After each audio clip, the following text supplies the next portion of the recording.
Olá, muito boa noite. Sejam bem-vindos, bem-vindas, bem-vindes a mais um Barão Entrevista. Hoje recebendo o ministro do Trabalho e Emprego, Luiz Marinho. Ministro, seja muito bem-vindo e muitíssimo obrigada por estar conosco para falar dessa sua missão importantíssima nesse novo governo Lula. Boa noite, Rita. Quero cumprimentar também os internautas, toda a companheirada que está plugada aí no Barão de Tararé e todas as mídias que nos acompanham, o pessoal da TVT, Fundação Perseu Abramo, Revista Fórum, Agência Sindical, Viu Mundo, Pão com Ovo, entre outras. É um prazer enorme estar contigo. Obrigado pelo convite. E à disposição para falar aí as perguntas, questões, as dúvidas. O que eu souber, responderei. O que eu não souber, a gente leva a lição para casa para estudar.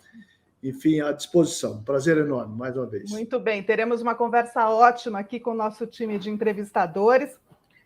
Ministro Luiz Marinho, que volta ao Ministério do Trabalho e agora não só com a tarefa de implementar as políticas que esse novo governo tem para essa pasta, mas de reconstruir o Ministério, né? Ele vai falar conosco sobre isso, porque, como sabemos, o Estado brasileiro, de um modo geral, aí sofreu um processo de demolição e o Ministério do Trabalho foi uma vítima preferencial nesses últimos anos. Mas o ministro Luiz Marinho tem experiência e uma história de vida bacana para encarar esse desafio, que eu vou contar aqui um pouco antes da gente começar nossa conversa. Luiz Marinho é natural de Cosmorama, no interior do estado de São Paulo. Começou a trabalhar na roça aos 7 anos de idade e depois, mais tarde, se formou bacharel em Direito. Em 1978, ele começou a trabalhar como metalúrgico na Volkswagen. Em 84, foi eleito dirigente do Sindicato dos Metalúrgicos do ABC. Em 96, foi reeleito e cumpriu o mandato até 2003, quando se elegeu presidente da Central Única dos Trabalhadores, a CUT. Em 2005, no primeiro mandato do governo Lula, assumiu o Ministério do Trabalho pela primeira vez, quando comandou uma importantíssima negociação que definiu a política permanente de correção do salário mínimo acima da inflação, uma das nossas pautas para esse 2023, que é recuperar esse esforço. Em 2007, ele assumiu o Ministério da Previdência e deixou a pasta em 2008 para disputar e vencer a eleição para prefeito de São Bernardo do Campo. Em 2012, foi reeleito em primeiro turno com 65,8% dos votos. Em 2022, nas eleições do ano passado, se elegeu deputado federal com mais de 156 mil votos. E no início deste ano, foi nomeado novamente ministro do Trabalho e Emprego, com essa tarefa de recuperar a pasta e implementar políticas aí de geração de emprego, qualificação, valorização do trabalho, fortalecimento do movimento sindical, enfim, é trabalho que não falta. Para esse começo de conversa aqui com o ministro, que está sendo transmitido, além pelos canais do Barão de Tararé, pelos nossos parceiros, TVT, Fundação Perseu Abramo, Viu Mundo e mais alguém que eu vou lembrar na sequência aqui. Eu vou convidar Revista Fórum e Agência Sindical, claro, que inclusive fazem parte aqui da nossa bancada de entrevistadores. Então, eu vou começar... Quero aproveitar, Rita, se você me permite. Claro, ministro. Eu praticamente não tive a oportunidade de agradecer os meus eleitores e eleitoras do estado de São Paulo. Eu queria aproveitar a deixa e agradecer cada companheiro e companheira desse imenso estado de São Paulo que me fizeram deputado eleito.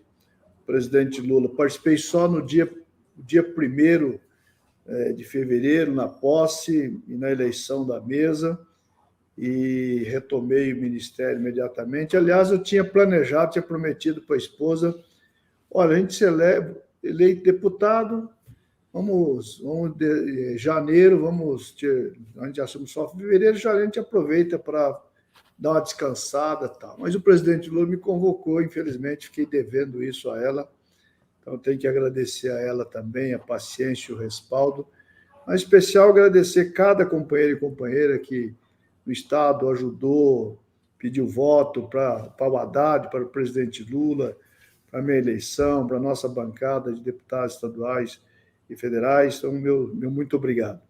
E estou à tua inteira disposição para as questões aí. Obrigado. Maravilha, ministro. Então, vamos começar aqui, receber a nossa primeiro time aqui, o bloco 1 dos nossos entrevistadores, que vão aqui, enfim, fazer a pauta bacana com o ministro Luiz Marinho. Temos conosco o Getúlio Xavier. Tudo bem, Rita? Tudo bom, ministro? Prazer. Muito obrigado pelo convite aqui de participar dessa bancada. Uma honra representar a Carta Capital. Seja muito bem-vindo, Getúlio. O Getúlio é editor do site da Carta Capital e atua na cobertura de política e economia nacional. Também conosco o Pedro Zambarda. Prazer conversar contigo, ministro Luiz Marinho. O Pedro é escritor, jornalista e blogueiro, teve passagem pelo site da revista Exame, pelo site Tech Tudo e é repórter do Diário do Centro do Mundo. E seja muito bem-vindo, Pedro. Obrigado. E temos conosco também a Conceição Lemes. Olá, Rita Casaro, faz séculos que a gente não se encontra. Pois é, nos encontrando hoje, pelo menos pela telinha, né? Conceição Lemes é uma premiada jornalista especializada em saúde e que também atua nas áreas sindical e econômica e é editora do site Viu Mundo. E repetindo... E boa noite ao ministro. Nós começamos a conversar, ele ficou... Boa noite, ministro. Seja muito bem-vinda, Conceição. Então, aqui só reforçando...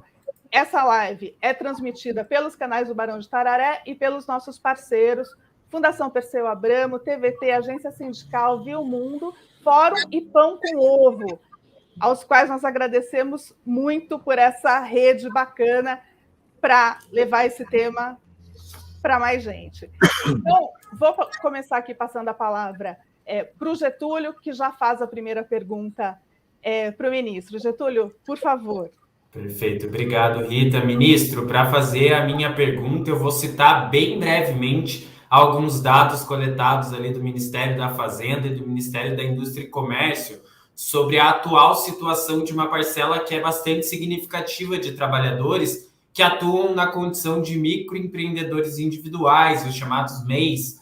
Em números gerais, hoje, 58% das empresas registradas no Brasil são MEIs. Em abril de 2019, o número de MEIs no país era de 8,1 milhões. Hoje, em abril de 2023, são 12,2 milhões. Um salto aí de quase 50%. Só nesse ano já foram registrados aí mais de 1 milhão de MEIs no país. E hoje os dados indicam que para cada 10 trabalhadores aí de carteira assinada, há 3 MEIs no país. As duas atividades, profissões que mais aparecem na listagem são cabeleireiros e comerciantes de roupas. Ministro, o que se vê nesse cenário é que boa parte desses casos, desses números que citei aqui, não são empresas, né? São trabalhadores atuando na condição ali com o CNPJ. Queria saber do ministro como o Ministério do Trabalho e o governo Lula têm olhado para esse fenômeno de MEIs, de pejotização, e se há mudanças de legislação em vista. Por exemplo, em fevereiro, o ministro chegou a sinalizar para uma mudança ali no teto de rendimentos, alguma questão de taxação. Queria saber se essas mudanças ainda estão no radar ou se elas se perderam um pouco de vista nesse primeiro semestre, como que está a situação. Olha, Getúlio, primeiro, obrigado pela pergunta, ela é importante. O mercado de trabalho, ele vive em transformações sempre. Se voltarmos a 10 anos atrás, a 50, a 100 anos, nós vamos ver que ele passou por um processo de transformação, em especial nesse momento, ele está em uma verdadeira ebulição no mundo. E nós precisamos olhar para a economia brasileira e interpretar corretamente essas mudanças, mas tem mudanças também de comportamento de muitas pessoas que não desejam aquela relação fixa com o empregador, deseja ter mais autonomia nas suas relações, no seu horário, nos seus procedimentos. Cresce também toda uma lógica de trabalho chamada de home office, ou seja, a partir de casa. E tem também os trabalhadores que eventualmente trabalham em casa, prestando serviço, por exemplo, as costureiras domésticas. Aliás, isso acontece há muitas décadas, que algumas pequenas tecelagens acabam contratando mulheres, em especial, que cuida da casa, cuida das famílias, mas tem lá 2 horas por dia, 3 horas por dia, 4 horas por dia, que senta lá na máquina e costura e confecciona lá várias peças de roupa. Isso já há algumas décadas já acontece no Brasil e um processo crescente nesse processo. O que nós temos que observar é separar esse trabalho eventual de um processo de fraude trabalhista que também acontece muitas vezes. Tem alguns segmentos que podem estar acontecendo, inclusive no meio de comunicação, que pode estar fraudando a legislação trabalhista simulando uma contratação por meio ou simulando um PJ quando não é PJ, assim como escritório de advocacias e por aí vai. Evidente que se tiver reclamo, nós vamos sempre autuar quando há processo de reclamação e analisar se existe ali uma fraude trabalhista, se existe um desejo das pessoas em empreender da melhor forma que ele achar conveniente dentro da sua realização profissional que lhe convém. Isso serve para várias atividades econômicas do país. O que nós estamos olhando muito, Getúlio, muito mesmo, é essa relação precarizada, utilizando da lógica do empreendedorismo. O empreendedorismo é bem-vindo, nós temos estimulado, a partir da Secretaria Nacional de Economia Solidária, dirigida pelo companheiro Gilberto de Carvalho, vamos organizar muitas cooperativas do país afora, estamos trabalhando fortemente nisso, de forma integrada ao conjunto das políticas do Ministério do Trabalho e Emprego, mas, da mesma forma, temos que olhar onde há excesso, onde há fraude trabalhista, que aí nós temos que autuar e estimular também o Ministério Público do Trabalho para que atue neste processo. Então, as coisas elas são complexas, eu sei disso, mas nós temos que separar um pouco as coisas. E tem os trabalhadores por aplicativos, que é outra história também de muita precarização do mercado de trabalho. O mundo está debatendo isso, discutindo isso, a Espanha, Portugal, Grécia, Estados Unidos, Alemanha, enfim, o mundo inteiro discute esse processo de como regular, como regulamentar essa atividade econômica, a começar pela atividade econômica em si.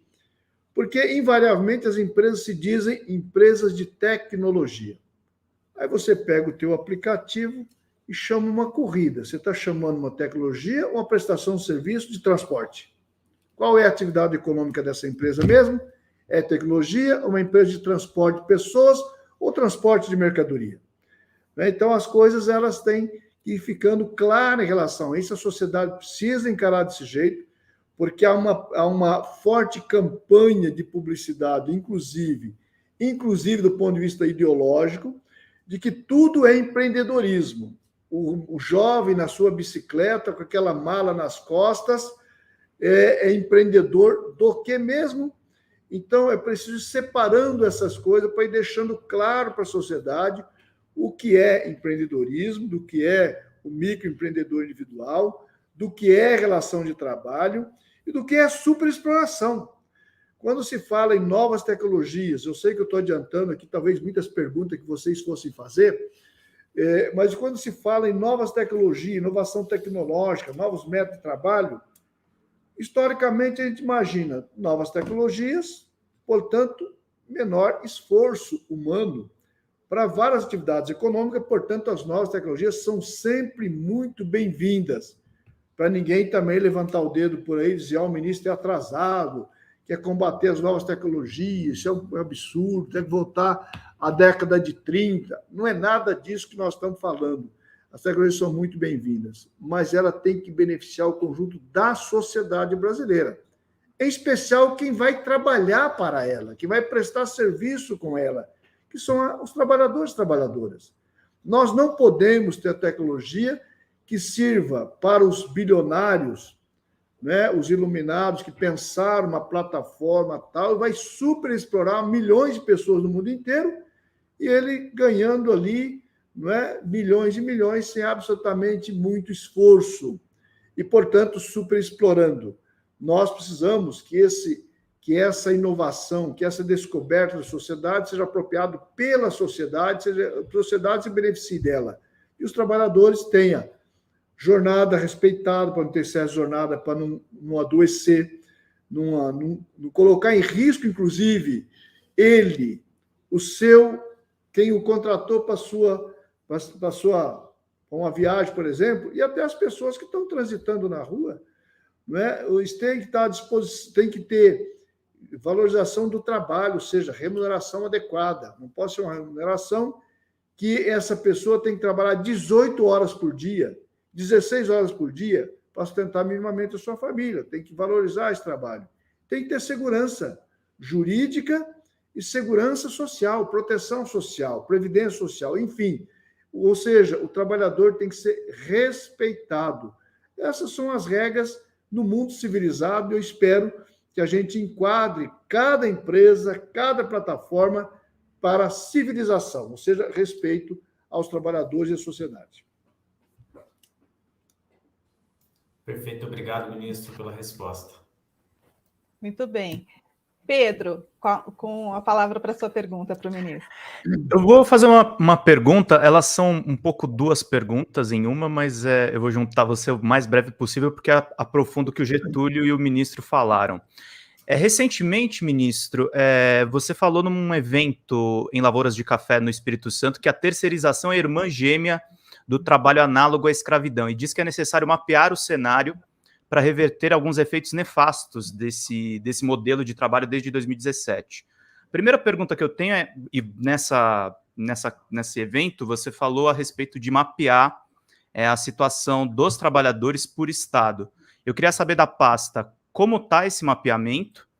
E aí uma segunda pergunta, ministro, meio que me envolve também, porque eu estou num grupo, um coletivo de 40 pessoas do mercado de games, que a gente entregou uma cartilha para o presidente Lula na campanha, em agosto de 2022, e nessa cartilha elaborada coletivamente, incluindo os trabalhadores na área de tecnologia, o pessoal propõe a questão do enquadramento trabalhista e o fortalecimento dos sindicatos. E você tem feito críticas importantes nesse novo governo ao fenômeno da uberização. O Ministério está dialogando com esses setores de tecnologia como games e inovação, a indústria de software. Como é que está um pouco a regularização desses mercados frente ao fenômeno da uberização que também está presente para esses trabalhadores? Era isso. Olha, Pedro, eu tenho assim, muita convicção que a legislação trabalhista, em especial o capítulo de terceirização, ela está contribuindo demasiadamente para o crescimento do trabalho análogo à escravidão. Se você observar as operações que nós fizemos ao longo deste ano, nós temos aí a ordem de 1.600 e poucos trabalhadores, trabalhadoras libertadas esse ano, e todas elas, a grande maioria delas, esmagadora, mais de 90%, trata-se da relação de terceirizados. Né? A empresa principal que subcontrata, a outra que subcontrata, a outra que subcontrata, lá na ponta chega o trabalho análogo à escravidão, por várias razões. Primeiro, porque cada contratante procura, né, tirar ao máximo a sua rentabilidade, né? E sem, inclusive, a responsabilidade do empregador, do contratante principal, com a solidariedade com os elos subcontratados, portanto, leva um processo de um processo muito precarizado, leva à condição de trabalho análogo à escravidão. É por isso que eu chamo ela irmã gêmea do trabalho escravo. Muita gente não gosta, eu sei disso, mas eu não vim aqui para agradar, eu vim aqui para botar o dedo nas feridas e chamar a atenção da sociedade. Nós desejamos, né, outra coisa que eu tenho falado também. Bom, se é por isso, por que eu não faço um projeto de lei aqui, né, pego a assinatura do presidente e mandamos para o Congresso? Porque vocês conhecem a complexidade do Congresso. E não adianta fazer o projeto mais perfeito e ele ficar engavetado no Congresso sem tramitar pela ausência de condição política, de entendimento pelas cabeças parlamentares que lá atuam. Muito bem. Então, nós preferimos o caminho de provocarmos trabalhadores e empregadores para construir entendimento. Se tivesse entendimento, vai facilitar a tramitação. Então, portanto, não terá a legislação perfeita daquele ou daquela. Eu tenho dito o seguinte: pouco importa o que eu penso sobre cada assunto desse, e qual é o remédio. O melhor é se trabalhadores e empregadores construírem entendimento, esse será o posicionamento que o governo vai apoiar, o posicionamento que eu vou apoiar. Porque a legislação também ela passa por processo de adaptação ao longo do tempo. Os acordos coletivos, muitas vezes, fomentam uma nova legislação, como dizia, e ainda diz, o companheiro Genhaug, a luta faz a lei, e tantos outros também falaram esse bordão, a luta faz a lei. Então, é preciso estimular que trabalhadores e trabalhadoras se organizem, vão à luta, enfim. Junto com isto, é importante que a gente crie condições dos sindicatos voltar a tirar a cabeça para fora. Que os sindicatos voltem a ter condição de representatividade para poder exercer a luta, para que a luta faça a lei. Faça uma lei agora possível e faça uma lei futura, aperfeiçoando isso sucessivamente. É um processo que nós temos que construir, levando em consideração o tamanho do desmonte do governo golpista e do governo das trevas, que foi um grande retrocesso, porque falamos do governo Bolsonaro, que é uma catástrofe, o governo das trevas, mas, do ponto de vista da legislação, a grande perversidade veio do governo Temer. Então, eu sei que os colegas do MDB também não gostam disso, mas eu não estou aqui para agradar ninguém, estou aqui para falar a verdade absoluta sobre essas coisas. É importante que a gente leve em consideração esse conjunto de questão. Isso está atrapalhando a relação capital e trabalho. Está criando insegurança jurídica. É importante que o empresariado tome conhecimento disso, tome ciência disso. Não adianta você ter uma condição de relação do trabalho altamente prejudicial ao lado do trabalho. E os empregadores chegar à condição, como chegou agora a situação da atividade econômica e de produção de vinho. O orgulho gaúcho, né, flagrado em trabalho análogo à escravidão, mas como pode isso? Pode pela superexploração. Então, se não tivermos essa consciência, nós vamos continuar tendo situação assim. E vai chegar onde? Vai chegar onde a relação comercial serão prejudicadas. As relações da balança comercial brasileira será prejudicada. Evidentemente que nós sempre temos que olhar o direito humano das pessoas, direito humano, respeito aos trabalhadores e trabalhadoras. Mas, para quem não tem essa visão, sensibilidade, saiba que as exportações serão prejudicadas. Quando chegar, eu testemunhei, né, no mercado, até fui dar uma observada como é que estava a reação do povo, dos consumidores, em relação às marcas relacionadas ao trabalho escravo, no caso dos vinhos, e tinha pessoa que chegava na gôndola, ia pegar, olhava assim, deixa eu ver se não é um produto relacionado ao trabalho escravo, e recuava. É preciso que os empresários tomem consciência disso. Esse é o chamado para o pessoal do café. Apesar que assim, o café nos procurou numa boa abordagem, pedindo o seguinte: olha, nós temos dificuldade de contratar safrista, porque famílias que estão beneficiadas pelo Bolsa Família têm a insegurança de aceitar o contrato formal porque acha que ele vai perder o benefício. Como que a gente resolve isso? Sentamos aqui, eu e o ministro Wellington Dias, vamos adequar a legislação. Isso foi lá no começo, lá no segundo, terceiro mês de governo. Então, encaminhamos, começando com o presidente Lula, mandou para o Congresso aprovou uma transição para essa situação. Ou seja, se você vai trabalhar na colheita do café, ou na colheita do tabaco, ou na colheita da maçã, da uva, qualquer safra, que você precisa fazer um contrato de 60 dias ou de 90 dias, faça tranquilamente, assina a carteira profissional tranquilamente, porque você não vai sair do cadastro único. Você vai ter uma transição de segurança. Essa transição de segurança, a depender da quantidade de fila, a depender da sua situação, você vai fazer o cálculo no ano inteiro do que vai adicionar essa renda que você vai receber através desse contrato, para saber a renda per capita dos membros da família vai ficar inferior a R$600? Se ficar inferior, você não perderá o benefício. Ela chegou a R$600, R$600 e pouquinho per capita, você receberá metade por mais um ano do seu benefício. Você entrou e ficou esse ano, aí você transitou e saiu porque a tua renda somada ultrapassou, ok. Mas um filho vem lá, está trabalhando, perdeu o emprego, você volta de novo a receber o benefício, porque você não deixará o cadastro. O cadastro ele continuará ativo até que você tenha uma segurança salarial de remuneração da família, que você, de fato, consolidou no mercado de trabalho. O filho fez uma profissão, estudou, fez um curso, enfim, podemos falar de formação, de qualificação mais adiante durante a entrevista, inclusive, acho que é uma boa abordagem. Você consolidou uma outra situação, então você deixa a situação de estar sendo beneficiado pelo benefício. Então, criamos uma condição de dar um colchão de segurança social para a sociedade brasileira. Nós, portanto, vamos acabar com a fome neste governo mais rapidamente do que no Lula 1, por conta desse sistema que nós montamos de segurança social no país. Eu senti falta de resposta só na parte final da pergunta. Setor de tecnologia, inovação, games, a cartilha que nós entregamos para o presidente foi a Lula Play. Não sei se você teve conhecimento. Muito bem.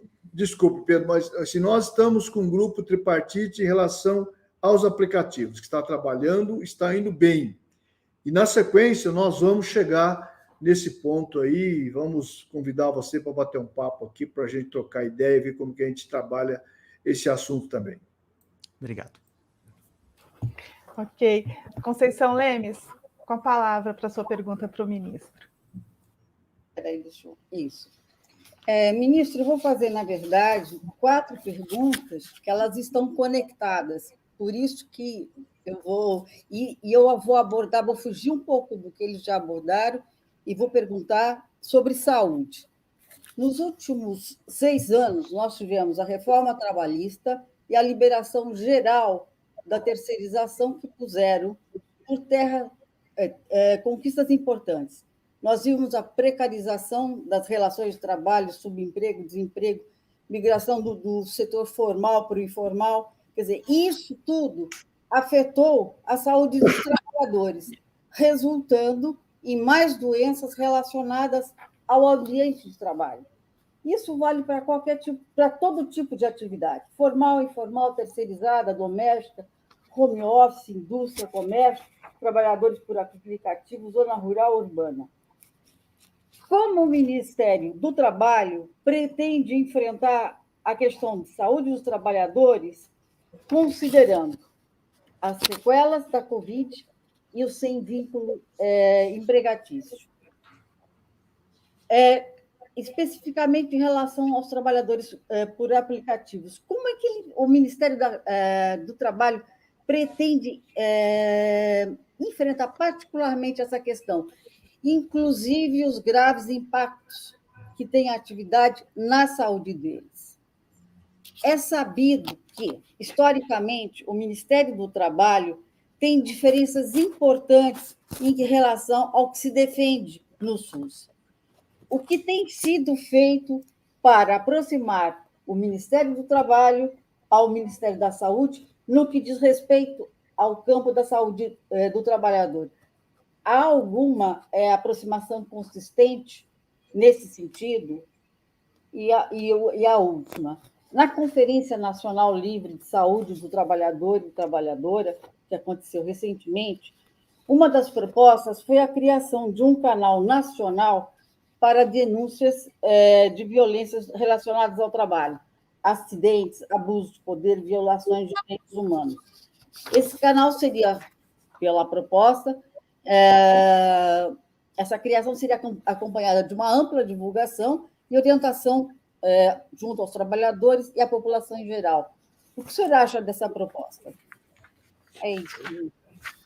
Veja, nós temos, ao longo do tempo, um processo importante de acompanhamento das denúncias, enfim, seja no que diz respeito às condições de trabalho, você tem o Disque 100, você tem os canais remotos da Secretaria de Inspeção, você tem o próprio o Disque 180, tem vários canais de denúncias.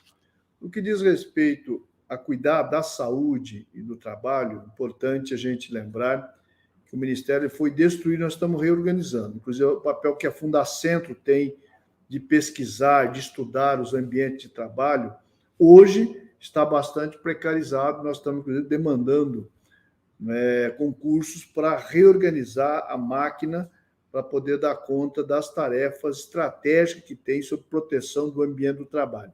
Terá o concurso já liberado pelo governo. Quem coordena isso é o Ministério de Gestão e Inovação, a ministra Esther Dweck, que é a titular da pasta, 900 vagas para auditores fiscais, e estamos demandando também que tenha concurso para a Fundacentro para reforçar o corpo técnico, especialistas, estudiosos, para poder atuar em relação a isso. E nós, depende muito, evidentemente, das gestões municipais, mas eu, quando fui prefeito, nós tínhamos lá o setor de saúde do trabalhador vinculado ao SUS em relação com o Ministério do Trabalho. Então, evidentemente, que depende muito lá também de qual o gestor do SUS e como que ele está trabalhando lá na ponta. Depende muito dos prefeitos e prefeitas aqui para ter uma rede consistente da saúde do trabalhador. Portanto, essa política, ela existe. Então, ela depende muito mesmo do gestor lá na ponta. E é muito importante o que a conferência traz de cobrança das políticas efetivas, porque não basta vocês ter no corpo da proposta da política pública se é tratado com descaso lá na ponta. Então, nós tínhamos lá o ex-secretário Arthur Quioro, por exemplo, né, que foi ministro da Saúde também, e nós implantamos, e era um trabalho referência. Volta lá em São Bernardo hoje, vê se está funcionando. Não está. Então, não basta a vontade política de ter uma política pública. É preciso que as escolhas políticas sejam feitas corretamente no âmbito nacional, estaduais e nos municípios. Porque as escolhas políticas, muitas vezes, levam uma boa política, uma má política na execução da política pública. Então, esse é um processo que a conferência está corretíssima de propor, de cobrar, mas é preciso que isso se transforme em consciência política do povo brasileiro para escolher corretamente qual o gestor que nós queremos para implantar as políticas públicas. Nós estamos agora fazendo o PPA, né, o Plano Plurianual Participativo Nacional. E aí eu vejo muitas vezes muitos gestores pedindo ponte, estrada, asfalto, recapeamento e tal. Aí eu olho assim, às vezes uma ponte custa X milhões. E você olha uma política pública efetiva do repasse que é feito mensalmente para um estado, às vezes é maior do que o repasse mensal, maior do que o valor da ponte que é visto de forma estratégica por aquele gestor, percebe? Então, é preciso que a sociedade se aproprie para valer, né, de quanto que o Estado brasileiro tem capacidade, tem condições no investimento de implementação de uma política pública, dos investimentos de infraestrutura, que é importante, eu não estou aqui negando a importância das obras públicas de infraestrutura, evidente que é muito importante, mas ela tem que estar casada do que é prioridade para cada território. Isso vale também para o debate sobre saúde do trabalhador. É evidente que nós temos consequência da pandemia. É evidente que muitas vezes nós temos as consequências, por exemplo, estava falando da uberização na pergunta anterior, né, ele leva a uma situação de doença mental, muitas vezes, física, e que é preciso, portanto, ter regulação de jornada. Só para falar um caso que aconteceu aqui durante 6 meses, recebi a visita de uma plataforma que veio falar glórias da sua plataforma e da remuneração que era oferecido para esse profissional. Falou lá um valor, né? E olha, convenhamos, esse valor do mercado de trabalho, realidade do mercado de trabalho é uma boa remuneração. Eu falei, eu estou de acordo. Mas eu quero saber, a pergunta, queria que você me respondesse com honestidade. Quantas horas de trabalho, quantos dias da semana? Ele ficou até vermelho na hora e disse, eu sou obrigado a confessar, 16 horas por dia, 6 dias por semana. Virei para um profissional da saúde do lado e perguntei, esse jovem, vigoroso, sarado, com saúde em dia, aguenta quanto tempo essa jornada num trânsito maluco? Ele falou, olha, no máximo 1 ano. Ele vai se adoecer. E vai colocar em risco, portanto, quem está contratando o serviço e quem está transitando na rua por onde ele estiver. Essa é a consequência. Agora, assim, nós precisamos fazer esse debate.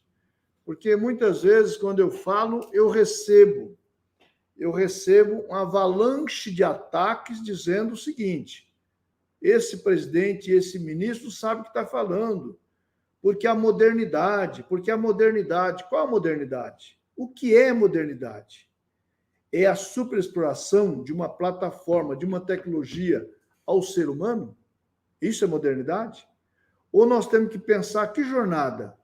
Eu falei na introdução, quando falo em tecnologia, pensei em jornada menor para a família, para a educação, para a cultura, para o esporte, para o lazer, não é? Senão nós vamos construir milhões de pessoas no mundo que não tem absolutamente nada para fazer e terá que sobreviver do Estado, do respectivo Estado de cada território. O que nós desejamos, de fato, na sociedade é distribuir isto para que toda a sociedade participe, se beneficie dessas tecnologias, dessas inovações? Então, tem muito aqui, seguramente o Ministério do Trabalho e Emprego sozinho não vai conseguir. Portanto, eu estou dizendo, olha, é preciso muita luta, é preciso reconstituir a capacidade dos sindicatos de representar, de contratar, de negociar. É preciso que o empresariado tenha consciência e é preciso que o povo tenha consciência. Porque se o Congresso tem muitas dificuldades com uma pauta que aparentemente é tão tranquila, qual a razão? A razão da escolha que o nosso povo fez, da qualidade desse parlamento. E nós temos que conviver com o parlamento da melhor maneira possível, né, para poder ainda tramitar os projetos possíveis. Né? Então, botando o dedo na ferida, buscando botar o dedo na ferida, são essas questões que nos cercam. Estamos aqui à disposição para chuvas e trovoadas. Muito bem, ministro.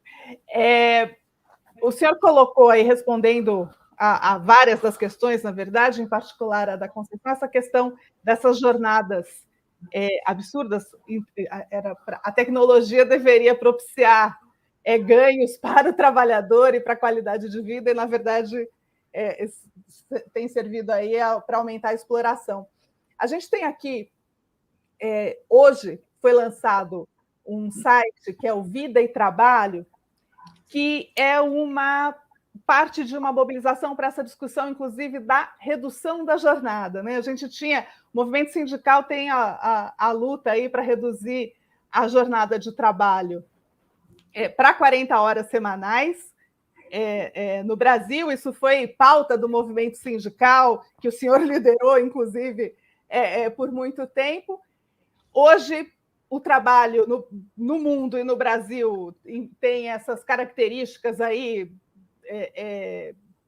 diferentes e de difícil regulamentação, e tem discussão a partir principalmente aí desse período de home office, com a Covid-19, a discussão da jornada de 4 horas, de 4 dias por semana, que tem sido considerado, em muitos casos, ok para a produtividade e muito melhor para a saúde do trabalhador.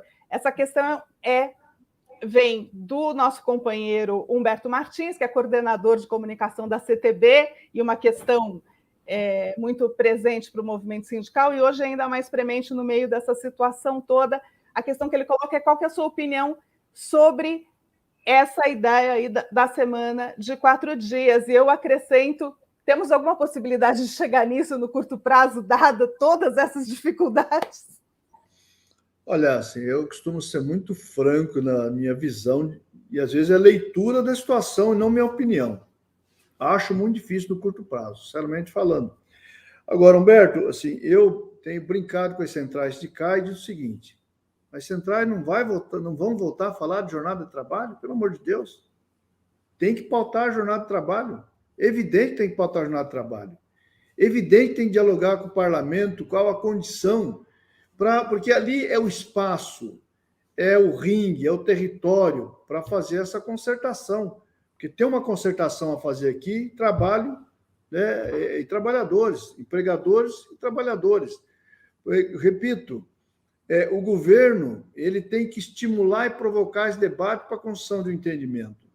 Ele não vai fazer sozinho. Não adianta o governo falar, querer e provocar uma cisânia no Congresso, né, e tumultuar o processo. Então, é preciso muita mobilização, é preciso muita luta, né? Como disse aqui, já a luta faz a lei, vamos organizar o processo. Eu, sinceramente, sou plenamente favorável ao processo de redução da jornada de trabalho. Acho que nós precisamos reduzir. Não sei se é para semana de 4 dias imediatamente. Nós estamos com 44 horas de jornada máxima. Tem muitas atividades econômicas com 40 horas semanais. Né? Qual é o ponto que nós devemos caminhar nesse momento? Eu acho que seria plenamente tranquilo e possível suportar para a economia brasileira reduzir para 40 horas semanais. Tem espaço no Congresso, dentro da composição do Congresso, de fazer imediatamente? Não sei. Mas acho que as centrais têm que vir à luta, têm que propor, têm que dialogar com o Congresso, propondo, e terá seguramente, né, gente no governo contra e gente do governo a favor. Vocês sabem a complexidade também do governo. Como o governo é formado, ele também corresponde ao que está presente na sociedade, né? A média da sociedade, de alguma forma, ela é representada no Congresso, e um pouco menos, mas é representada no governo, nessa amplitude da complexidade da sociedade. Portanto, ela é democrática para realizar um debate como esse, né? Eu vejo com muitos bons olhos que as centrais lancem. Eu liderei lá em 2005, aquela jornada pela redução de jornada de trabalho, aliás, foi do final de 2004, 2005, acabei vindo para o Ministério em julho. Jornada de trabalho, imposto de renda, não é? E salário mínimo. Nós construímos depois salário mínimo e imposto de renda, e a jornada de trabalho não caminhou, permaneceu aí nas 44 horas. Mas aqui para nós, depois de um certo tempo, nunca mais se falou de jornada de trabalho. É hora das centrais pautar para valer esse tema, para a gente provocar esse debate no Congresso Nacional, para que os atores econômicos, setores econômicos, reflitam sobre isso, seja colocado a debater esse tema, que faça os seminários, chama os especialistas, chama as entidades, chama as universidades, chama os meios de comunicação para fomentar esse debate, chama os especialistas de saúde, né, para dizer, olha, uma jornada menor pode elevar a produtividade, pode diminuir o absenteísmo, pode melhorar a qualidade da produção nacional, enfim. Qual é o efeito de uma redução de jornada de trabalho? Eu creio que eu sinceramente, estou um pouco ansioso para que esse debate venha à tona, que eu ainda não senti. É evidente que eu compreendo. Nós temos agora o debate, que eu disse aqui, dois grupos tripartite, da questão dos trabalhadores em aplicativos, e o Pedro aqui reivindicou que a gente vá um pouco além no nosso debate de tecnologia, que está corretíssimo, e o grupo tripartite que trata das negociações coletivas e do sistema sindical, que está caminhando bem. Eu creio que agosto, final de agosto, mais tardar setembro, os dois grupos talvez possam oferecer texto para poder encaminhar, né, discutir, validar no governo, encaminhar para o Congresso Nacional, mas eu creio que em algum momento o debate de jornada tem que vir. Ele é muito saudável, do meu ponto de vista. Muito bem, ministro. Muito obrigada. E chegamos aqui ao fim do primeiro bloco com os nossos 3 convidados, a quem eu agradeço mais uma vez muitíssimo, deram uma excelente contribuição, Getúlio, Pedro, Conceição, muito obrigada. Até a próxima. Até a próxima, gente. Tchau, tchau. Tchau, tchau. Obrigado. Tchau, tchau. Até mais. Ministro, vamos já receber aqui rapidamente os nossos próximos convidados do Bloco 2, que já estão todos à espera. Temos conosco o João Franzin. Seja bem-vindo, Franzin. Franzin é jornalista, diretor, fundador da Agência Sindical, uma grande figura aí da imprensa sindical. Conosco também o Solon Neto,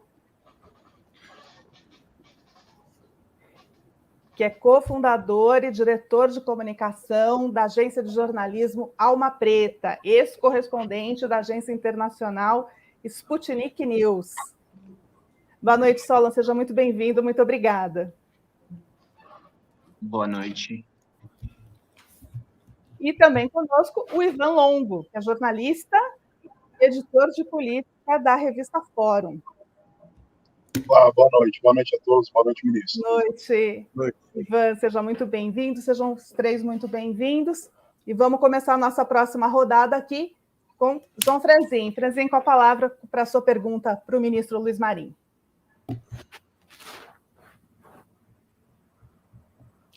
O áudio, Franzin. O áudio. Melhorou? Ok? Ok. Bom, boa noite a todos. Muito obrigado, ministro, pela sua gentileza em atender a todos nós. Parabenizar pelo seu trabalho feito com afinco, com dedicação, com amor à camisa. E vou trazer aqui uma proposta e um pedido do Sindicato dos Metalúrgicos de Guarulhos e região, para o qual trabalho há 22 anos, do cabeça, o Josinaldo José de Barros, que ele disse assim, pede para o Marinho, metalúrgico é direto, assim, né? Pede lá para o Marinho para reorganizar a delegacia do trabalho aqui em Guarulhos, que só tem 4 pessoas para atender o Alto Tietê, que são 18 municípios, né? E essa situação, ela é generalizada, porque o Ministério da Revolução, feito pelo glorioso Getúlio Vargas, a partir da Revolução de 30, foi desmontado pelo Bolsonaro. E nós precisamos, para fazer o Ministério funcionar, de ter equipe, equipamento e política, né? Então, eu queria saber do ministro, primeiro, e vou fazer só uma participação rápida. Primeiro, quais têm sido as medidas efetivas no sentido de reconstruir a máquina, atender o sindicato nas mesas redondas, porque é preciso ter a negociação nos municípios, e em termos de equipamento, contratar mais fiscais, se os chamados os auditores fiscais, se essas medidas estão sendo tomadas, porque é preciso ir a campo, sobretudo para combater os acidentes de trabalho. Talvez o senhor, aí em Brasília é um mundo onde a lei da gravidade é diferente, não sabe se a maçã cai para cima, cai para baixo, cai para o lado. Tem acontecido muitos acidentes de trabalho e nós estamos desaparelhados para fazer as fiscalizações, em que pese o esforço aqui do Melo, do Lavigne, do pessoal que está, do Chico Macena, né, do pessoal que está na pasta. Então, o que está sendo feito em termos de equipe, equipamento e política? Essa é a primeira coisa. E segundo, para terminar, eu venho aqui propor, em meu nome e de outras pessoas que atuam no movimento sindical há tanto tempo, que o Ministério faça uma campanha nacional de sindicalização. E vou aqui fazer o meu razoado em 1 minuto. a rotatividade da mão de obra é muito grande e a rotatividade é um impeditivo concreto para a sindicalização. Aquele trabalhador que ele é recontratado, que ele sai do mercado e vai trabalhar numa loja, ele pega 90 dias de contrato de experiência. Durante 90 dias, ele não quer nem ouvir falar em sindicato. Ele quer garantir o emprego dele. Então, o sindicato dá assistência durante 12 meses, mas tem arrecadação durante 9, se esse trabalhador se sindicalizar no 91º dia. Então, eu entendo que, num governo democrático, popular e progressista como o governo Lula, é legítimo e necessário que o Ministério do Trabalho faça uma campanha nacional de sindicalização, chamando os parceiros que ele entender cabíveis. Então, uma campanha nacional de sindicalização em que pé que estão as medidas para que o Ministério tenha equipe, equipamento, recursos e, claro, política, porque é a política que comanda tudo isso. Obrigado, muito obrigado. Olha, João, primeiro, assim, lembrar que assim, nós tivemos, você disse bem aí, né, assim, o desmonte não foi só das condições de atuação do Ministério do Trabalho e Emprego. Fechou o Ministério, deixou de existir, por simples. Nós estamos reconstruindo das cinzas. Mas ele também destruiu, não é, as políticas públicas, não só do trabalho, mas da cultura, do esporte, da saúde, da educação, ciência e tecnologia, verdadeira negação, não é, e queimou 300 bilhões no processo eleitoral para buscar comprar a eleição. Tanto é que o inelegível não aceitava o resultado, porque ele dizia, como que eu não vou ganhar a eleição? Eu comprei a eleição, eu não quero entregar, eu comprei, gastei 300 bilhões, como é que não vão me entregar esse resultado? Essa era a lógica dele, por isso a dificuldade dele aceitar o resultado democrático, porque ele torrou tudo que pôde e algo mais para buscar se manter. O povo brasileiro fez uma escolha por maioria democrática, e nós estamos buscando honrar categoricamente a escolha do nosso povo, fazendo e conduzindo as nossas escolhas democráticas de governar para todos e todas, mas sabendo o nosso lado, sabendo as prioridades, para cuidar, para acabar com a fome, com a miséria, para investir na ciência e tecnologia, para investir nos direitos, para investir na distribuição de renda, enfim, para gerar emprego de qualidade. O meu amigo Cabeça, olha, nós estamos reconstruindo. Reconstruir, às vezes você tem um acidente numa construção, a reconstrução é muito mais difícil do que a construção. Nós estamos reconstruindo. Para reconstruir, é preciso reconstituir orçamento, é preciso reconstruir recursos humanos, ou seja, concurso público. Eu já falei aqui de concurso, nós temos um concurso aprovado para 900 auditores e auditoras, portanto, vamos reforçar o time, mas isso é tempo.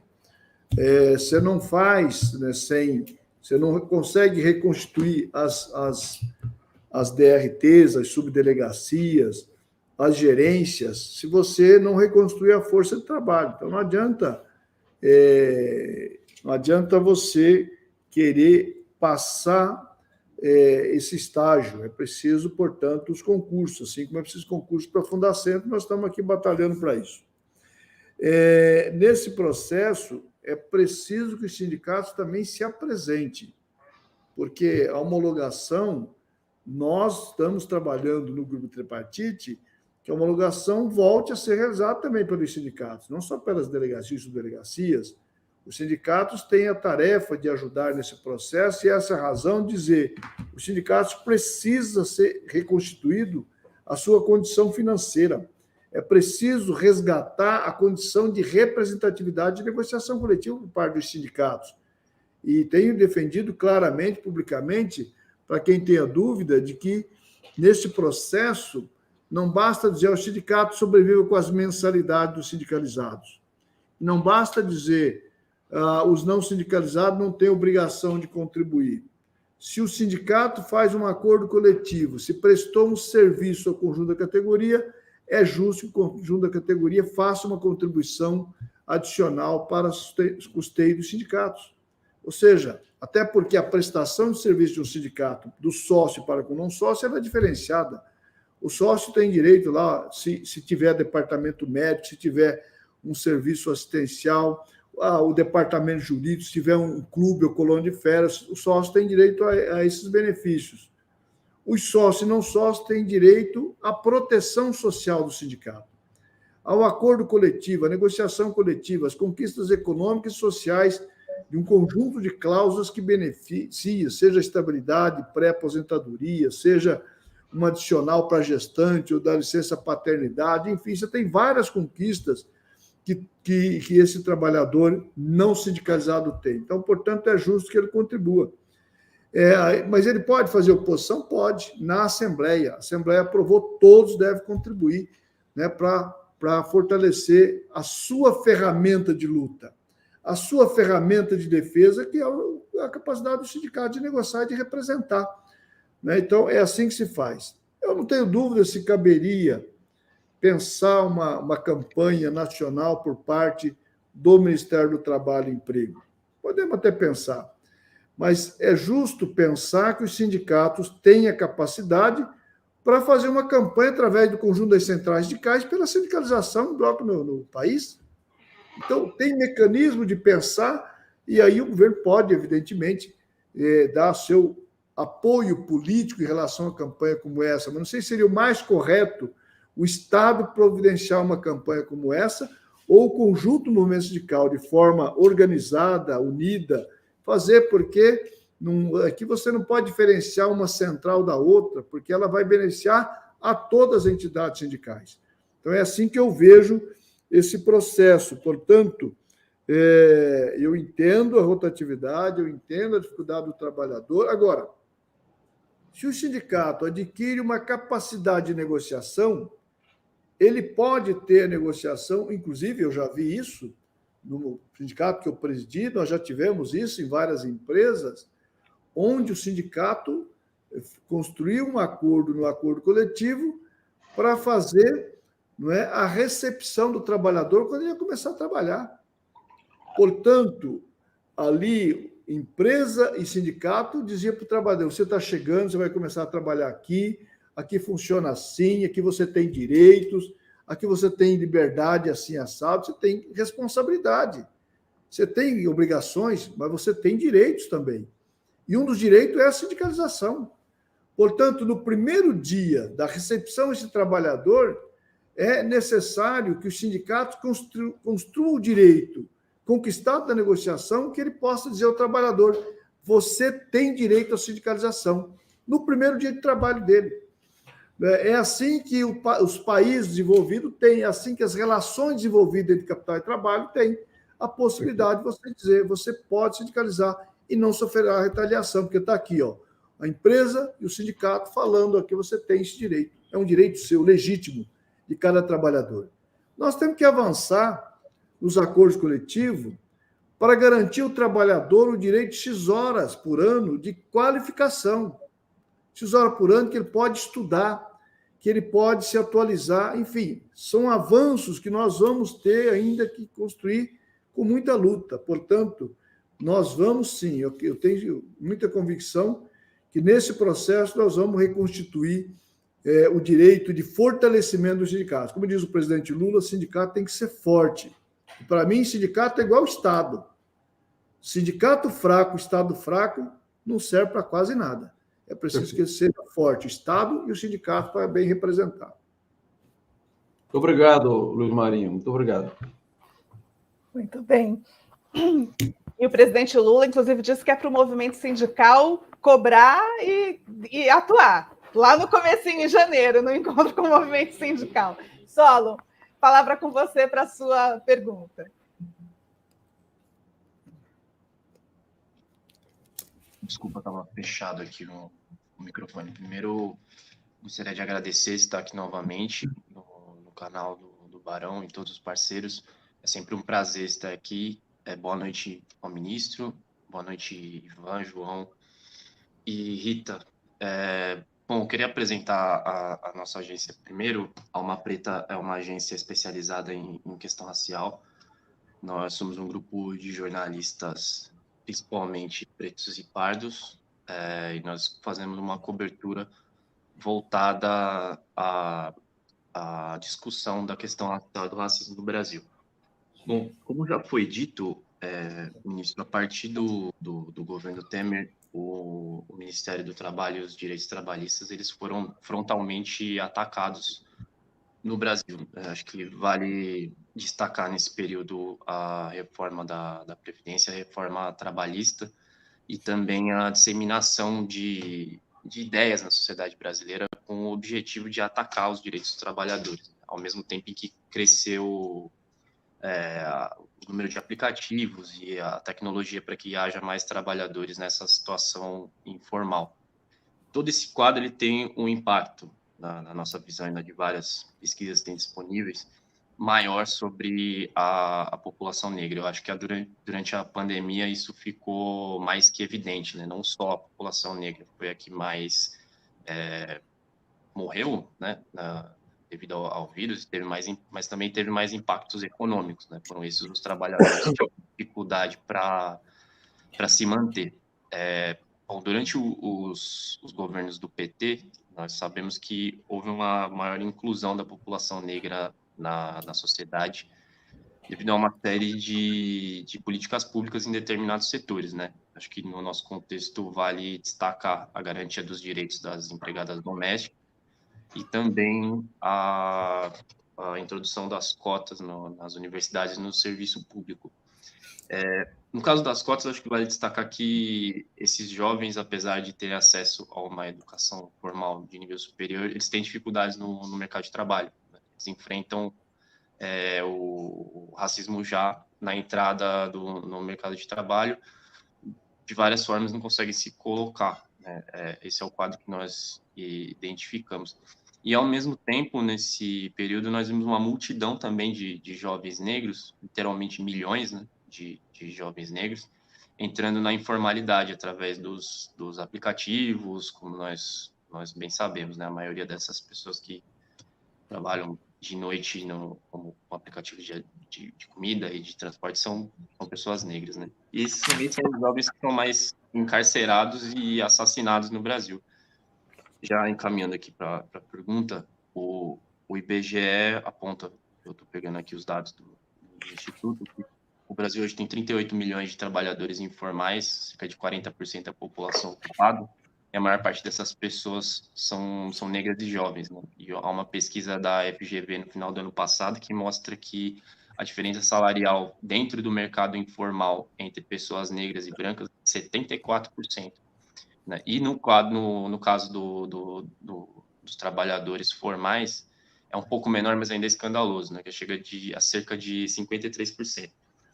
Enfim, o Estatuto da Igualdade Racial ele prevê que o governo tem a obrigação de promover a igualdade de oportunidades no mercado de trabalho para a população negra e também incentivar ações desse mesmo tipo dentro de empresas e organizações privadas.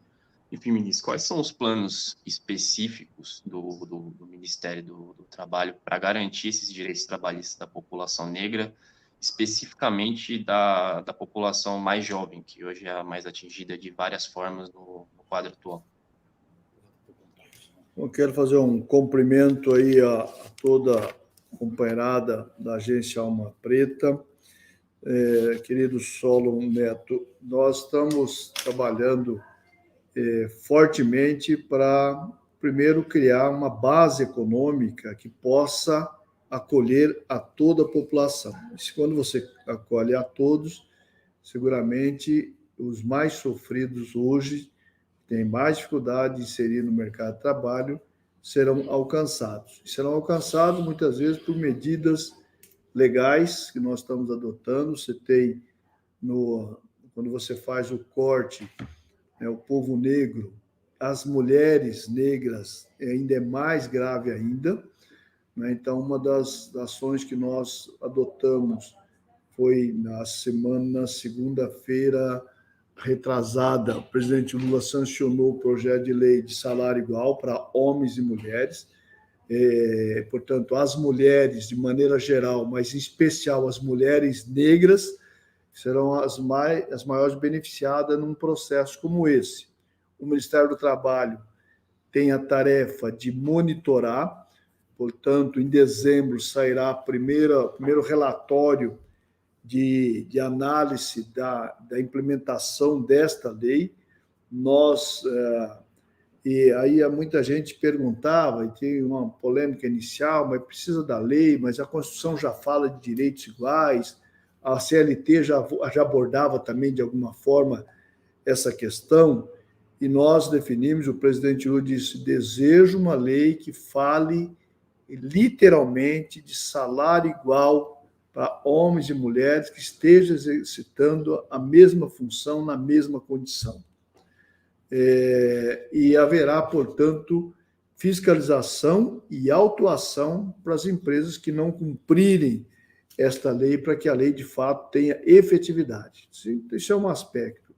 Outro aspecto é buscar criar condições de acesso, porque não adianta você falar que tem igualdade de oportunidade se esse jovem negro da periferia não tem acesso à educação, à capacitação, à qualificação. Então, é preciso você amplificar as oportunidades de acesso ao processo educacional e de qualificação profissional. Então, esse é um pouco o que nós estamos trabalhando. E provocar, dar efeitos de exemplo, para você estimulando o debate. Eu estou aqui numa briga, já anunciei, vou brigar para valer, para ver se a gente faz um efeito simbólico através do concurso que o Ministério do Trabalho e Emprego vai realizar para 900 vagas para auditores e auditoras, e além das cotas obrigatórias, as chamadas cotas legais. As cotas legais em concurso para pessoas PCDs, para as pessoas deficientes, que é obrigatório 5% das vagas ser reservadas, evidente que as pessoas têm que atingir, ter o conhecimento e atingir as exigências mínimas das provas desse concurso, isso vale para todos os tipos de concurso. Então, a obrigatoriedade de 5%. Nós estamos destinando 6% dessas vagas para os PCDs. Estamos criando duas outras cotas. Nós estamos criando a cota de 2% dessas vagas para pessoas trans. Isso não é obrigado por lei, nós estamos reservando. Temos outra cota de 2% para o povo, nossa população indígena e quilombola. E tem a outra cota, tem a obrigação legal de 20% para o nosso povo negro. Eu estou aqui brigando para que seja 45% das vagas para o povo negro. Aí o jurídico todo aqui está se debatendo, dizendo, mas pode, não pode, porque a lei fala em 20%, como que você quer fazer 45%?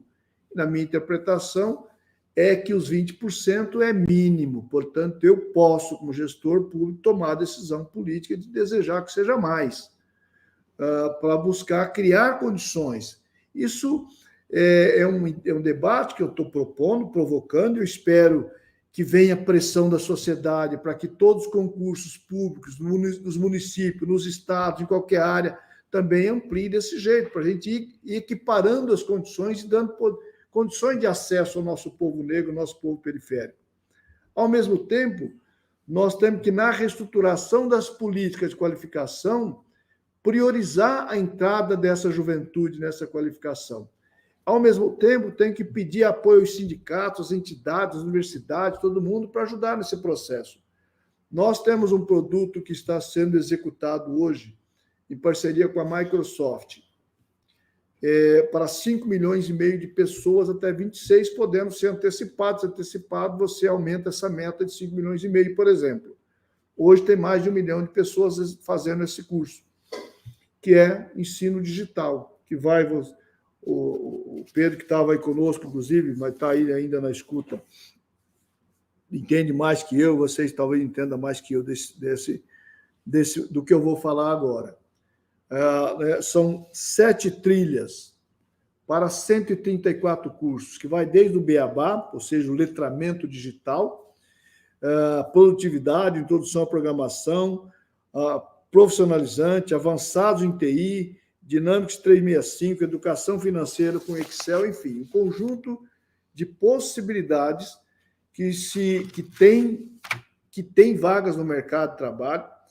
E, portanto, quero aqui também deixar aqui para ir amplificando essa notícia, porque lá no comecinho do ano tinha ordem de menos de 100 mil pessoas, a gente começou a falar aqui, acolá, tal, propagandear, as coisas foram crescendo, hoje tem mais de 1 milhão de pessoas fazendo. Nós desejamos dobrar isso para 2 milhões rapidamente, enfim, no Brasil, ele é ensino à distância, então cada um pode fazer da sua casa se tiver condições.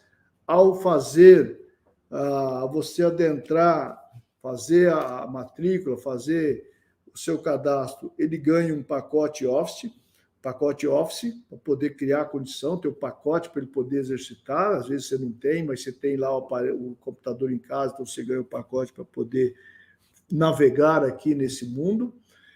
Mas o que nós mais apostamos, o que dá mais resultado, é as entidades, os sindicatos, as empresas que possam montar lá o seu laboratório e ter o seu instrutor, o seu monitor, o seu facilitador lá, o seu orientador, para poder facilitar a orientação de forma presencial, funciona muito melhor. E aí, portanto, fica aberto, quem tiver interesse nos procura, que nós estamos abertos a fazer. Prefeitos que desejarem, podem fazer no seu município. Aliás, se tem estados e prefeitura que faça adesão a isso, o certificado pode ser, inclusive, lá com a chancela da prefeitura, que eventualmente participe desse esforço aí. Nós queremos, de fato, provocar um processo de oportunidade para a nossa gente, em especial para a nossa gente da periferia, nossa juventude negra de cada cidade, de cada rincão do país, que nós temos que rapidamente formar muita gente. Vai vir aí a recuperação das políticas públicas, direcionado, por exemplo, o papel da Petrobras. Qual é o papel da Petrobras nesse momento de recuperação do Brasil, de reconstrução do Brasil? A indústria naval brasileira. Em 2003, nós tínhamos não chegava a 2.500 pessoas, os empregos no Brasil da indústria naval, destruída pelaquela lógica neoliberal que temos que importar tudo, vamos abrir o mercado, porque a relação, vamos trazer de Singapura. E o presidente Lula, em 2002, no debate com o Sé, vocês há de lembrar, disse, olha, se eu ganhar a eleição, as plataformas, tinha 2 plataformas encomendadas, praticamente com um contrato assinado com Singapura, acho que era 37, 38, se eu não me engano. Se eu ganhar, será feita no Brasil. Só vamos importar o que nós não tivermos capacidade tecnológica. E aquilo ali reconstruiu a indústria naval. Fomos de 2.000, menos de 500 mil, para 86 mil trabalhadores direto na indústria naval, sem contar a cadeia produtiva. Neste momento, com o golpe contra a presidenta Dilma, com o governo das trevas, que estava de novo tentando entregar a Petrobras, de novo fatiar e vendendo aos poucos as cadeias produtivas da Petrobras, do petróleo e gás brasileiro, entregar o nosso patrimônio do povo brasileiro. Isso foi reduzindo e hoje nós temos menos de 22 mil empregos no setor naval brasileiro. Nós vamos reconstruir de novo a indústria naval.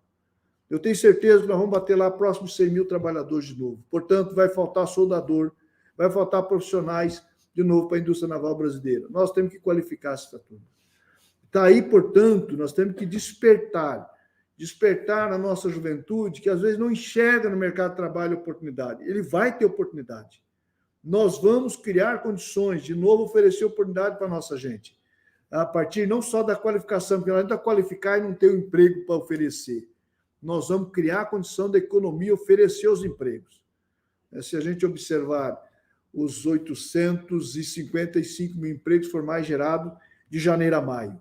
Vamos ver o número de junho, tem até mais, nós estamos captando essas informações até o dia 15, portanto, hoje é 12, mais 3 dias, e aí processar os dados para o finalzinho do mês, informar vocês quanto foi gerado no mês de junho, mas tenho certeza que vai bater próximo a 1 milhão de empregos nos 6 meses. Com o que nós, as últimas aprovações, muitas delas até inesperadas, não o que nós gostaríamos, mas a possível, da reforma tributária, o arcabouço, o CARF, enfim, e quem sabe a irresponsabilidade do Banco Central de vazão para iniciar o processo de redução dos juros, eu tenho certeza que nós vamos construir este ano, na soma do ano, a ordem de 2 milhões para mais de empregos formais no Brasil. E é isso que essa esperança, essa dinâmica, que nós queremos ver em cada brasileiro e cada brasileira, acreditando que nós vamos de novo construir o que nós construímos no governo Lula 1 e 2. E o Lula tem dito, olha, tenho mais pressa agora do que tive no passado. Quero fazer mais, não quero fazer o mesmo. E é essa força que o governo está dando em cada política pública, em cada área do nosso governo. Muito bem. E a Engenharia Naval Brasileira agradece a notícia, porque foi o renascimento e o soterramento na sequência. Ivan, a palavra com você, por favor, para a pergunta para o ministro.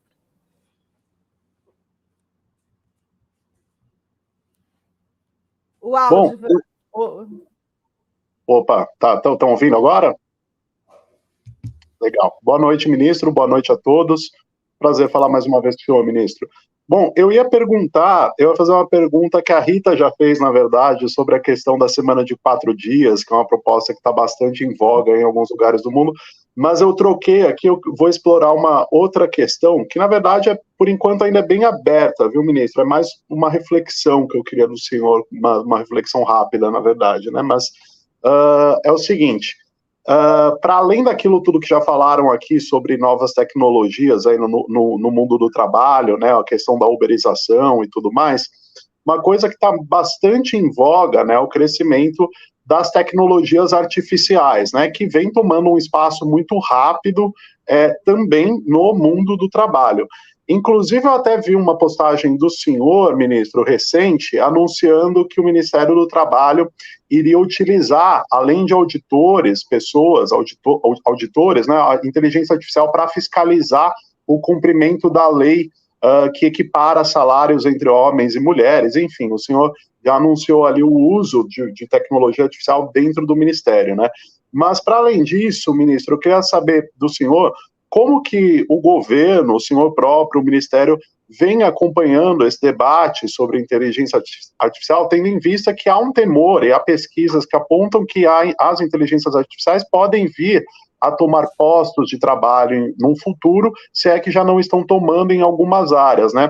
O senhor enxerga a necessidade do Estado se aproximar mais do tema para poder criar mecanismos de proteção à população trabalhadora, ou mesmo criar mecanismos para se estabelecer uma relação saudável entre o mundo do trabalho e a inteligência artificial, tendo em vista até que essas inteligências artificiais são feitas por empresas privadas, que o Estado não tem controle, né?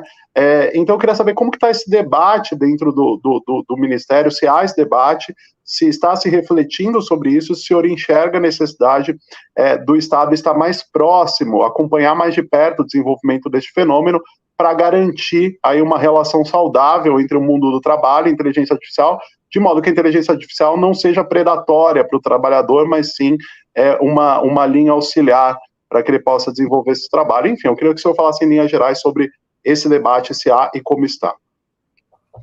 Olha, Ivan, inclusive um último pitaco sobre a questão da semana de 4 dias, jornada, enfim. O Chile acabou de reduzir a jornada para 40 horas semanais. Ele já disse aqui, o Brasil, vejo que a economia brasileira tem totalmente a condição de fazer isso, temos que estimular esse processo, temos que iniciar o processo de quantas horas na semana é possível, enfim, se você tem condições de pensar a jornada de menos dias para o trabalhador, não necessariamente para atividade econômica. A atividade econômica tem necessidade de trabalhar os 7 dias da semana, porque assim a atividade exige, enfim, mas o trabalhador você pode trabalhar 3, 4, 5, depende de como você pensa uma atividade econômica, e acho que ela é saudável, esse debate. Até porque, como disse, as novas tecnologias ela tem que ser apropriada pela sociedade. Como que a sociedade pode se apropriar das novas tecnologias? É manter uma mesma jornada das pessoas, ou até mais. Eu vejo muita gente trabalhando muito mais com as novas tecnologias do que trabalhava no passado, porque você trabalha do trânsito, trabalha, eu próprio aqui dando entrevista, respondendo um monte de questões aqui de demanda de governo e tal, trabalhando conjuntamente aqui, nós estamos trabalhando muito mais.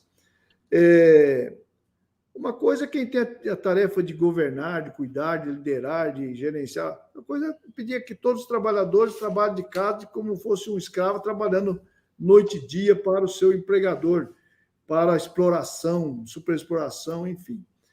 A inteligência artificial ela tem que entrar também, na minha opinião, no mesmo molde. Evidente, o governo não pode ficar fora disso, e nós precisamos, até para acompanhar a evolução do privado, os governos têm que se apropriar desse mecanismo e até para dar mais eficiência nas suas políticas públicas, no processo de fiscalização, acompanhamento. Então, o SERP tem que se preparar para isso, a DataPrev tem que se preparar para isso, cada órgão do governo tem que se preparar para isso, para poder ir atualizando as tecnologias, não ficar para trás. Então, é uma provocação que nós estamos fazendo, eu tenho insistido nisso, até na prestação de serviço que essas empresas de tecnologia, seja estatal ou privada, oferece para os órgãos de governo, nós temos que se apropriar dessas tecnologias para poder dar mais eficiência às políticas públicas. E nós vamos precisar debruçar muito sobre a legislação para atualizar em relação a essas questões, senão, de fato, você vai permitir, como é o caso da avalanche das empresas que ficou denominada uberização, de plataformas, né, tomando conta de um jeito, né, tornando quase que um trabalho escravo o conjunto de trabalhadores e trabalhadoras, né, e ainda lhe convencendo que ele era empreendedor por eventualmente ser dono da sua bicicleta, né, que ele é microempreendedor, enfim. Então, esse é o debate, esse é o desafio que está colocado, que não é o desafio para o ministro Marinho, para o Ministério do Trabalho, é o debate que a sociedade tem que debruçar, que as universidades, né, têm que ajudar a debater, ajudar a formular, ajudar a enfrentar esse processo, porque se depender do capital, ele transforma todo mundo em escravo da tecnologia e vai superexplorar, inclusive a inteligência das pessoas que estão a serviço dela, e cada vez acumular mais. Isso leva a um processo profundo de aumentar a pobreza e fome no mundo. Então, nós não temos fome no mundo por falta de riqueza. Nós não temos fome no mundo por falta de alimento. Nós temos falta no mundo por falta de política pública e de distribuição de renda. Então, nós temos que atuar nesse processo de distribuição de renda. Ou seja, a jornada é uma maneira, você ter mais gente trabalhando para sobreviver do seu esforço, do seu trabalho, do seu suor, da sua força de trabalho. Essa é a melhor maneira. E, por último, o Brasil tem uma oportunidade de combinar, né, as idades que temos à disposição do mercado, a força ativa para o trabalho.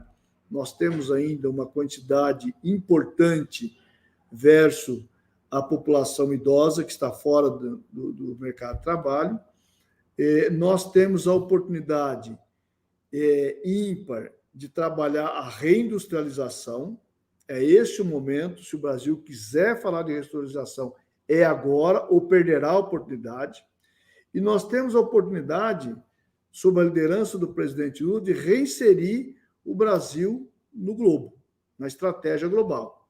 Então, para mim, essas três oportunidades elas estão dadas para o Brasil. Dependerá muito, evidentemente, do governo, mas dependerá muito da inteligência acadêmica do nosso país, dos nossos cientistas, dos nossos engenheiros, das nossas empresas, estou falando nossa empresa de maneira geral, pública e privada. Portanto, está aqui a nossa oportunidade. É assim que eu vejo esse momento do Brasil. E chamo a atenção da nossa juventude. Não desista do processo educacional. Nós temos o desafio de melhorar o ensino médio, que ficou sob a responsabilidade dos estados e com raras exceções, ele deixou muito a desejar, ele deixa muito a desejar. Essa é a razão do presidente Lula, o ministro Camilo, de discutir a necessidade de pensar ensino integral no ensino médio para inserir o processo de educação profissional também no ensino médio. É como os países desenvolvidos fizeram. No ensino médio, os jovens saem do ensino médio com uma formação profissional para atuar no mercado de trabalho de maneira muito tranquila, e quem deseja ir para o mundo universitário, vai para o mundo universitário, vai para o mundo acadêmico, mas esses jovens têm que sair do ensino médio preparado para o mercado de trabalho. Esses nossos desafios estão colocados. Tem orçamento para fazer em escala universal? Ainda não, mas nós temos que perseguir esse processo para dar escala universal, que toda a nossa juventude deve ter o direito de dizer: eu estou entrando no ensino médio, eu não vou desistir, eu vou concluir, mas ao concluir o ensino médio eu tenho um certificado na mão que me garante ir para o mercado de trabalho, disputar o mercado de trabalho. Isso é equilibrar direitos do jovem de família de baixa renda com o jovem de família, né, com renda, né, que possa fazer o curso que bem entende, que a família banque, enfim. Nós precisamos criar a condição de o Estado também bancar para a nossa juventude esse processo de inserção. Muito bem. Essa questão que o Ivan coloca da inteligência artificial é uma oportunidade, mas também é uma questão de preocupação, e nós temos, inclusive, um projeto de lei ali começando a tramitar no Congresso, pensando a regulamentação do uso da inteligência artificial, que aí, certamente, a sociedade brasileira e o Estado vão precisar estar de olho nisso. Ministro, se o senhor tiver mais alguns minutinhos, eu queria aqui aproveitar a oportunidade para mais duas questões. Uma que é inspirada em tudo isso que o senhor disse agora, que é: o Brasil precisa reconstruir a proteção social para assegurar direitos e vida minimamente decente para os brasileiros, mas precisa se desenvolver para que isso seja sustentável no tempo e que as oportunidades existam de verdade. O senhor mencionou, inclusive, a reconstrução aí de uma série de coisas que foram destruídas nesses últimos anos, e a pauta essencial da reindustrialização, que é uma urgência. O Brasil, o rendimento médio do brasileiro é de menos de R$3.000, né? A gente precisa dar um salto e gerar muitos empregos com formalização, com direitos e etc., mas com remuneração mais alta, para melhorar efetivamente as condições de vida do povo brasileiro. Isso passa por uma reindustrialização, aquilo que está sendo chamado de a nova industrialização, porque tem que ser o avanço à luz dos desafios desse momento, né? Das questões ambientais, da transição energética, das novas tecnologias. Quando o movimento sindical e a sociedade, de modo geral, que se preocupava com isso, reivindicava a volta de um Ministério do Trabalho, é um Ministério do Trabalho equipado, que tenha condições de fazer valer as questões da pasta, como o Franzin destacou ali no começo, né, com equipamento, com equipe, mas também um Ministério do Trabalho que tenha papel central no destino do país, que atue. O senhor manifestou todas as preocupações aí nesse sentido. Eu queria saber o seguinte: como é que o Ministério do Trabalho tem inserção efetiva nesse projeto de desenvolvimento socioeconômico do Brasil, pensando no longo prazo, a reindustrialização e todas essas questões que a gente precisa enfrentar? Como é que o Ministério do Trabalho se insere nisso de forma qualificada? Essa é a minha questão, e já deixo uma outra, que é uma questão da nossa audiência, aqui, que tem algumas centenas de comentários aqui no chat, uma certa ansiedade para que o senhor responda aí a questão do plano de carreira dos agentes administrativos do Ministério do Trabalho, essa questão de pessoal lá do Ministério, como é que está essa história, ministro, por favor. Bom, primeiro, no Ministério, ele participa de vários grupos de trabalho na esplanada, seja com o ministro, nosso vice-presidente Alckmin, sobre a coordenação sempre da Casa Civil, que coordena os vários grupos de trabalho, mas nós estamos inseridos nos debates tecnológicos, pensar a industrialização, pensar os desafios de balança comercial, pensar as várias as inovações que se colocam, ou seja, nós estamos trabalhando feito maluco aqui para dar conta do conjunto de debates que se tem, e isso vale para todo o governo. O presidente Lula trabalha muito com a lógica, né, de que nós precisamos desverticalizar e horizontalizar as ações de governo para que todos participem desse processo, né, para poder inserir, né, o trabalho, a tecnologia, o desenvolvimento, a indústria, o comércio, o serviço, enfim, um conjunto de valores que esteja colocado aí para pensar os desafios deste momento. No Brasil, de fato, eu acho que tem uma grande oportunidade, mas depende muito dessa inteligência acumulada que se tem nos vários processos. Em relação ao plano de carreira, Rita, quero que todos os nossos servidoras que nos acompanham diariamente sabem que eu tive em Minas, falei isso, tive agora no Espírito Santo, falei isso, tenho falado com o pessoal que me aborda.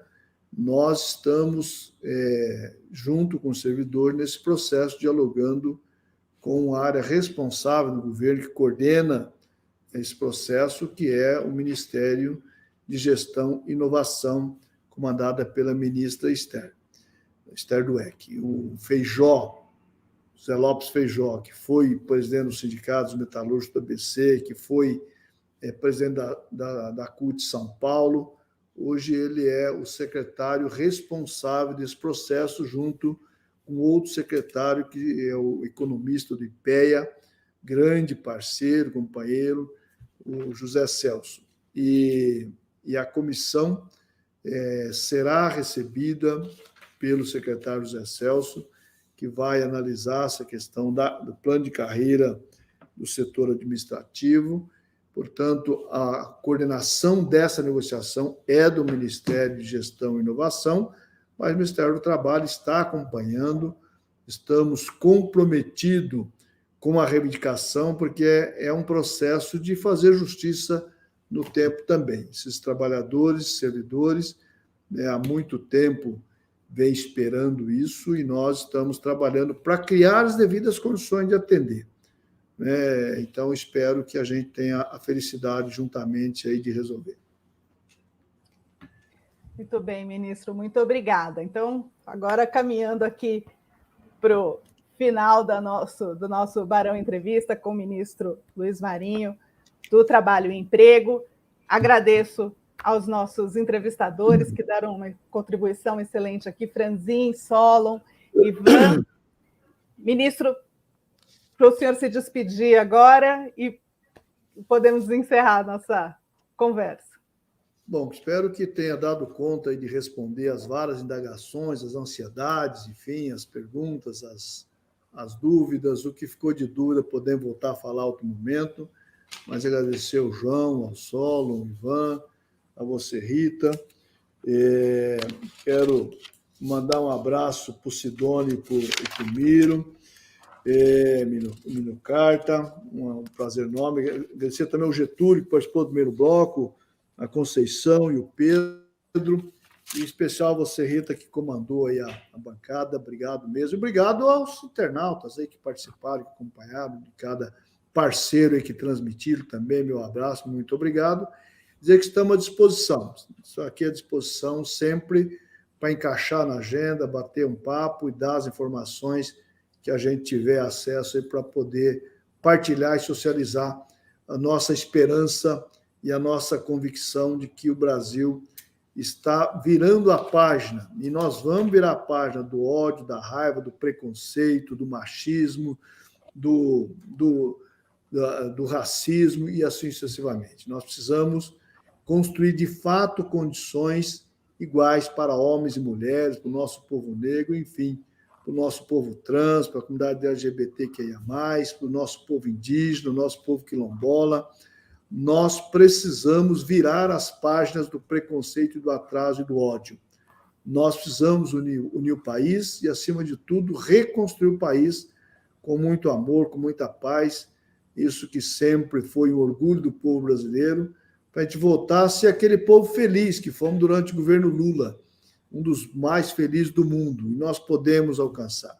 Nós podemos, de novo, sonhar com o Brasil ser a 6ª economia do mundo.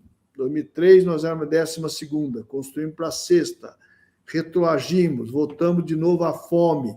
Nós vamos acabar com a fome, vamos construir de novo e queremos chegar lá na frente, sob o comando do presidente Lula, e que, olha, a economia brasileira cresceu e distribuiu renda. Não adianta crescer, como foi no passado, e concentrar renda e abrir o fosso da fome e da miséria. É preciso que a gente cresça distribuindo, e não como no passado. Vamos crescer e depois distribui, e nunca distribuiu, e o povo ficou na amargura. Portanto, é hora de fazer fazendo, com o nosso povo seguindo cada passo e ajudando a construir o Brasil dos nossos sonhos. Um abraço, obrigado.